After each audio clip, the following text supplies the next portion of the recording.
You have some things you can do at that level cap, which really kind of has that full job identity there, and then you go into level sync content and you lose all of that, and it goes away, and then you don't have access. And I find that personally, like, I think that system in conjunction with, like, let's rethink about how these jobs work. Let's really kind of, spend the time that we would on designing new jobs that in this case would, feel only really good at level cap, or at least how it starts. But then all the level sync stuff would end up feeling, pretty weak, because, Scrag, you brought up Viper. Viper was like, yeah, at level cap feels great. If you're running that sub 70, you're like, this is kind of boring. I'm not really enjoying this job.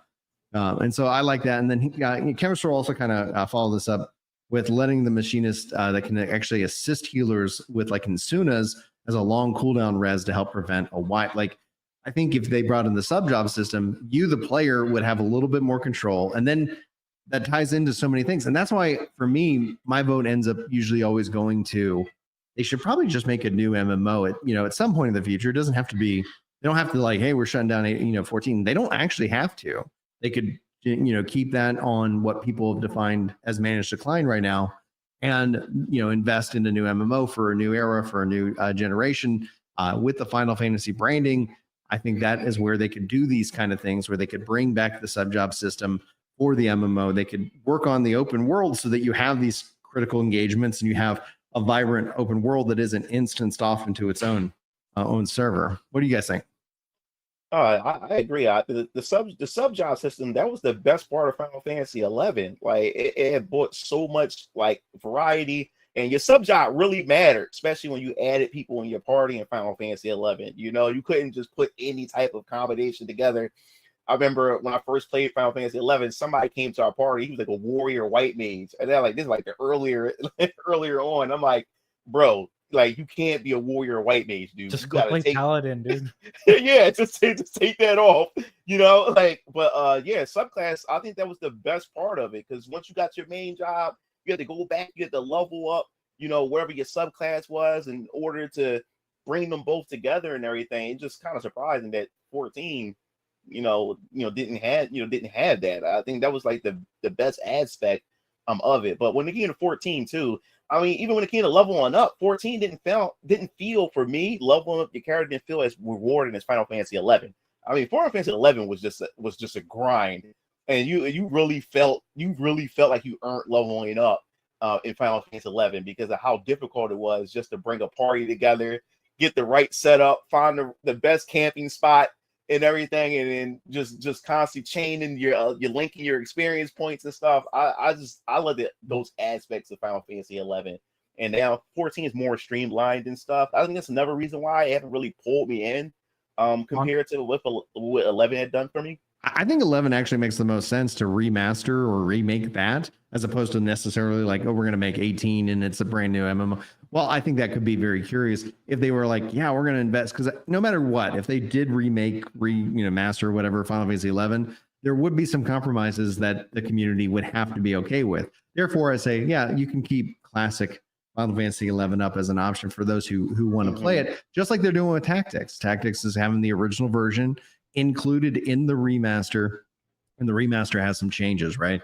So, but I think from just a mathematical and job and kind of identity design, 11 has, it's done so much, but you would have to bring that to a modern audience in the sense that you would have to bring that back to consoles. You'd have to bring in features, because like you get rid of play online, do all these things. There'd be a lot of I think strength in that, because you would have players who like went to 14 thinking it was going to be the next 11, and then going like, oh, this is more like World of Warcraft, and then they ended up returning to 11.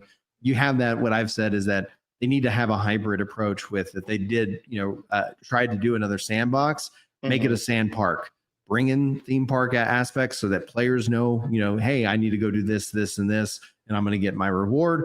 But then there's this huge, vibrant open world and economy that keeps players engaged, week over week, month over month. I think 11 ends up making the most logistical sense in doing that, because you have people who would be excited about it. You'd have the returning players who played it originally, and then you would open it up so that new players don't have to jump. Like, people say the hardest boss in Final Fantasy 11 is just installing and subscribing to it. It is.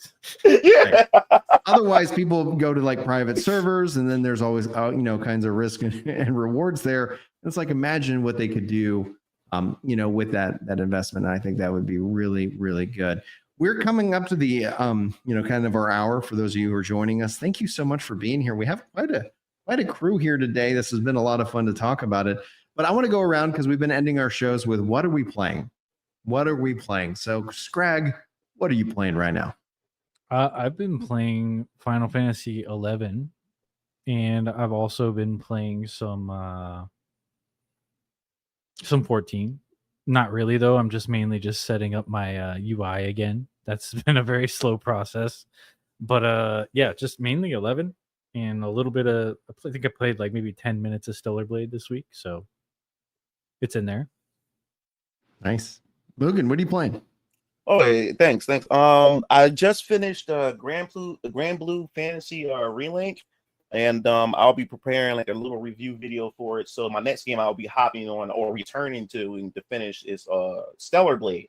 That's something that I had to get around to finishing because I had put that down after a while and everything. So now I'm just catching up on my backlog, and plus I didn't get a chance to open my Nintendo Switch 2 yet. I had got it during launch and never opened it yet. So I'll be trying to sink and invest some time into my Nintendo Switch 2 when I get around to it, especially now that my backlog will also experience a performance boost with the Nintendo Switch 2, especially after I found out that the Marvel Ultimate Alliance 3 RPG on the Switch 1 is also got a performance boost as well. So I already beat the game, but I'm going back to it now to do a second playthrough and get the DLC for it as well. You already own it too, so you can just pop that right in. Pop it right in. Let's go. Yeah, so that's pretty much it. Cole, what are you playing, dude? Actually, a lot of World of Warcraft lately, which I don't know if that ties into what we've been talking about. That's what I'm saying. Like, is the Final Fantasy are people making WoW videos? Welcome 14 refugees. You know, like it's like have we gone full circle? Yeah. Oh, I'd laugh. Oh my god, it kind of feels like that because some people are like telling me, "Oh my god, 14's in its Warlords of Draenor moment." I'm like, "Oh my god," but I've been doing that. Guild Wars 2, Warframe, and that's probably my main thing alongside 14. I might do a little bit more 14. I might start progging Top or DSR 2 Ultimate Raids here, but a lot of World of Warcraft. Really enjoying Warlock and its 3 different specs and Beastmaster Hunter, things that I really wish 14 would offer. So that's why I said what I said before. It's like, give me pets, but a lot of that these past few days. That's awesome. That's awesome. For me, still just loving No Rest for the Wicked. They just had a big update this week, and I'm going to spend some time with it the weekend. Also, I'm really enjoying Super Mario RPG. Returning to that game, especially on my Switch 2, is great. Now, I've shared a lot. Like, my Switch 2 experience has been nothing but awful. It's just like one problem after another.